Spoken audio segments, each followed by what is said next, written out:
Good evening, Facebook friends and YouTube followers. This is Rich back again with your third and final video blog of the night for Saturday, July 19th, around 7:10 p.m. in Billerica, Massachusetts. It's been an overcast day in Billerica, and tomorrow starts the warmest weather of the year on average from July 20th to 25th. In this New England, we get the hottest weather of the year, but it's not going to be as hot tomorrow, but we'll see the hot weather later on in the week with temperatures in the 90s and hot heat and humidity. Some news to report: the Chicago Bulls have signed Aaron Brooks to be on their bench, to bolster their bench for next year.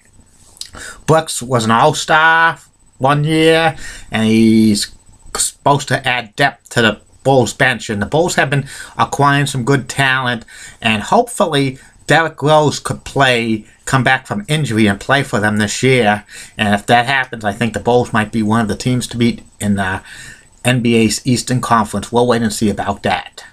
Anyway, the third and final video blog of the night is about a movie review of a classic comedy starring Steve Martin and directed by Carl Reiner. I'm talking about The Jerk. The Jerk was a comedy that came out in December 14th, 1979, and it grossed $73.69 million, which today, if you equivalent, would be well over $125 million. The Jerk was about a rags to riches to rags story.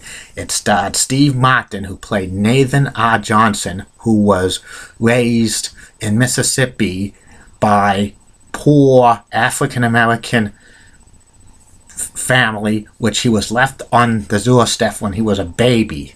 The movie starts when Steve Martin's homeless, his character Nathan R. Johnson's homeless, saying, "I'm not a bum, I'm a jerk." It's funny. It was telling a story that he grew up like as a poor black child in Mississippi, and it starts with like this Nathan's family celebrating his birthday, and he says he doesn't fit in, and Nathan's mother, who was played by Mabel Crane, just said to him, "It's time you knew, Nathan, you're not a natural born child. You were left on a doorstep when you were born, but you were raised like one of us."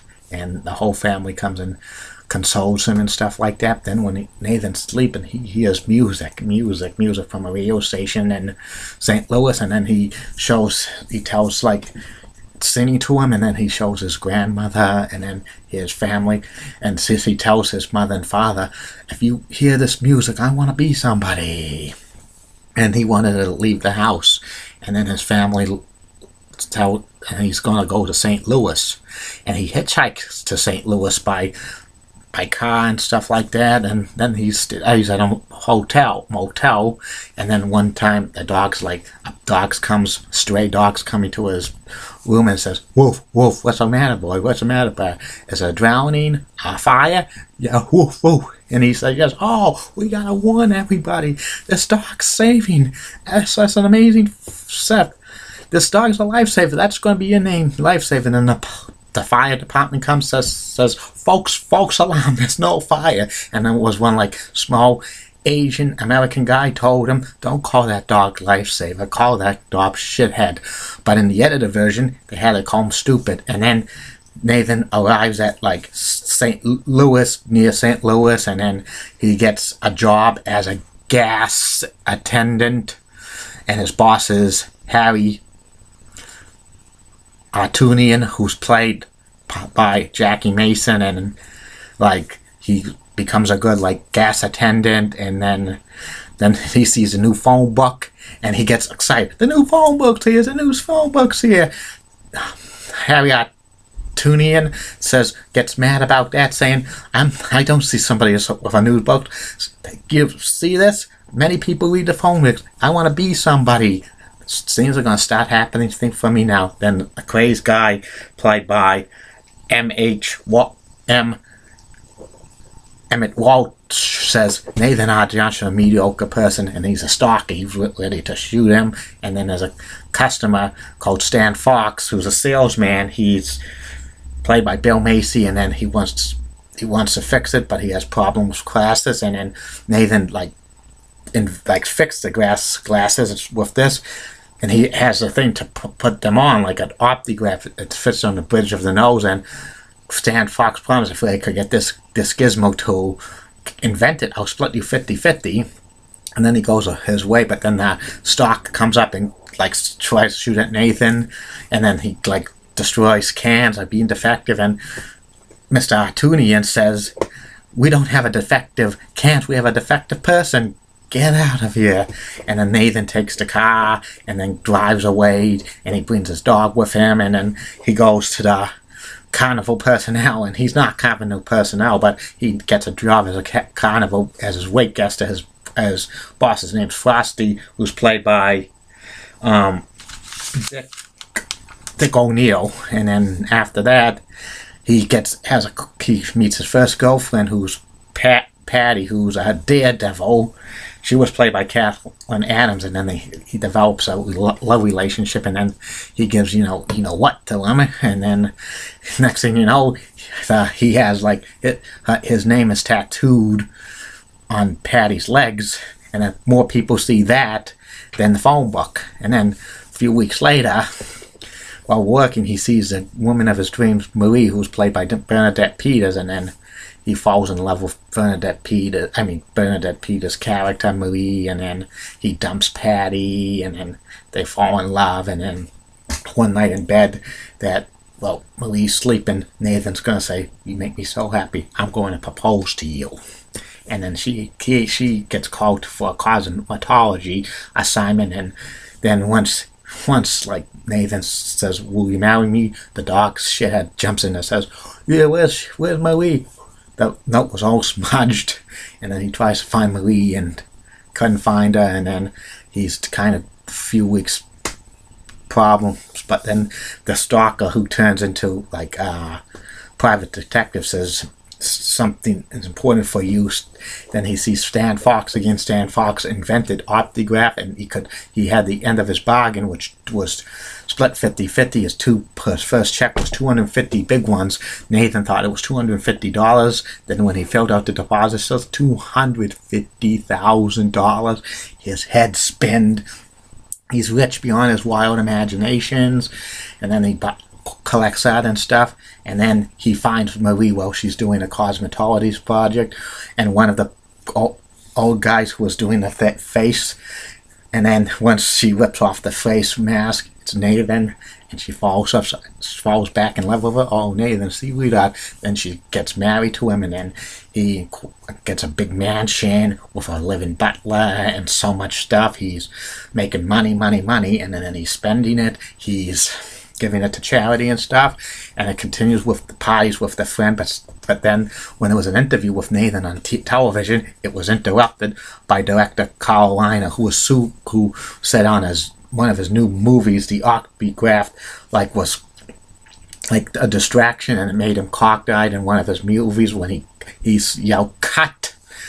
It was too late because one of the actors got shot down with the car, and then the actor got killed, and then he sued Nathan Johnson for everything. It was files and class action suits, but Nathan was confident, saying he's going to beat this.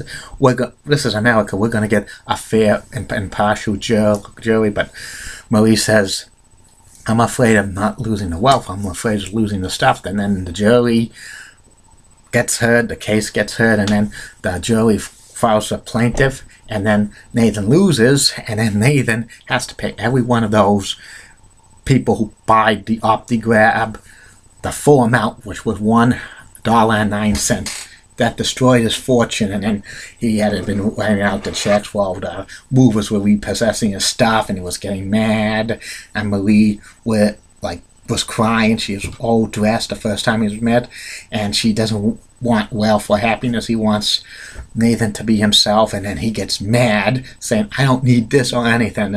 All I need is this." He collects random items like an ashtray, a paddle game, a remote control, a chair, and then he walks out, and he says, "What I am, some kind of a jack?"